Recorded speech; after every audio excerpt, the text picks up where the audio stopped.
नमस्कार, मी परसराम कानगुलकर, तालुका प्रतिनिधी advance pesticide, तालुका अर्धापूर, जिल्हा नांदेड. तर आज आपण आहेत जालना जिल्ह्यातील भोकरदन तालुक्यात निंबोळा या गावी. आपल्यासोबत शेतकरी आहेत. काका, आपलं नाव? विलास यादवराव निर्मळ, राहणार निंबोळा, तालुका भोकरदन, जिल्हा Jalna. Mobile number? Mobile number 7756 056 तर त्यांनी आपलं हे सिबॉन नावाचं प्रोडक्ट वापरलेलं आहे. तर त्यांच्याकडून आपण त्यांची प्रतिक्रिया जाणून घेऊ, त्याचे रिझल्ट वगैरे काय आहेत. काका, काय वाटले याचे रिझल्ट तुम्हाला? त्याचे रिझल्ट असे आहे की मातीला नरम ठेवणे, मातीला नरम करत असताना त्याच्यामध्ये गांडुळाची संख्या वाढवणे. जे आपल्या शेतीला लागणारे हे असताना त्याच्यामध्ये आपण काय म्हणतो त्याला, ते बॅक्टेरिया म्हणा, सूक्ष्मजीव बॅक्टेरिया समजा, ते उत्पन्न जास्तीत जास्त करणे हे त्याचं कार्य आहे. आणि क्वालिटी मेंटेन करणे एवढंच आहे. मी दरवर्षी सोडतो. मिरची लागवड 15 दिवसानंतर, मी लागवड झाल्यानंतर 15 दिवसांनी सोडत असतो.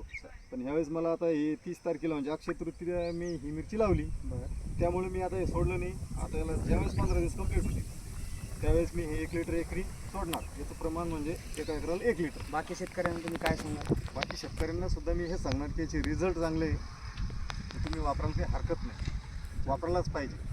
तर हे आपला सिबॉन जे आहे याच्यात ऑर्गॅनिक कार्ब आहे, ते तुम्ही प्रत्येक पिकासाठी वापरू शकता. आपली हळद झाली किंवा केळी झाली, एकदम जबरदस्त रिझल्ट आहे.